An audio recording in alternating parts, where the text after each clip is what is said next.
একটা বিষয় শেয়ার করি আপনাদের সাথে। ওয়াশিং সাইডে আমার এক ছোট ভাই, পরিচিত না, কিন্তু ফোন দিছে, ভাই আমার একটা চাকরি লাগবে, খুবই ইমার্জেন্সি। কি সমস্যা? চাকরি করতে ভালো লাগে না। কেন? এই জায়গা পরিবেশ ভালো না।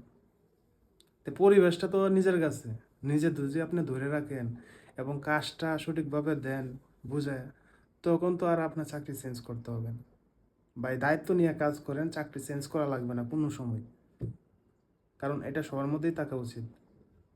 এখন আপনি চাকরি চেঞ্জ করবেন, আপনি সুপারভাইজার আছেন, অন্য জায়গায় সুপারভাইজার চাকরি নেবেন, হয়তো 2,000 1,000 টাকা ডিফারেন্সে। তো আপনি চাকরি চেঞ্জ করবেন কেন? সুপারভাইজার ইনচার্জে যান, ডেভেলপ করেন, তাহলে সেখানে আপনি চাকরি চেঞ্জ করা উচিত, আমি এটা মনে করি। এখন আপনি বলতেছেন, ভাই আমি চাকরি চেঞ্জ করবো, এই জায়গায় পরিবেশ ভালো না, বসেরা ভালো না। আরে ভাই, আপনি নিজে ভালো হন, তারপর অন্যকে বলেন। এটা হচ্ছে আমাদের মধ্যে সমস্যা। ভাই যে কাজটাই করি না কেন, দায়িত্ব নিয়ে কাজ করি, কেউ কিছু বলতে পারবেন না। কারণ কাজ আগে, কারণ আপনি পরে অধীনে কাজ করেন। আপনি অন্যের দাস, একথায় অন্যের দাস, দাসী হয়ে কাজ করতে হবে, আর কাজটা সম্পূর্ণ সঠিকভাবে করতে হবে। তাহলে তো আপনার চাকরি করার দরকার নেই, আপনি ভালো কিছু করেন, ব্যবসা করেন, নিজের অধীনে থাকেন।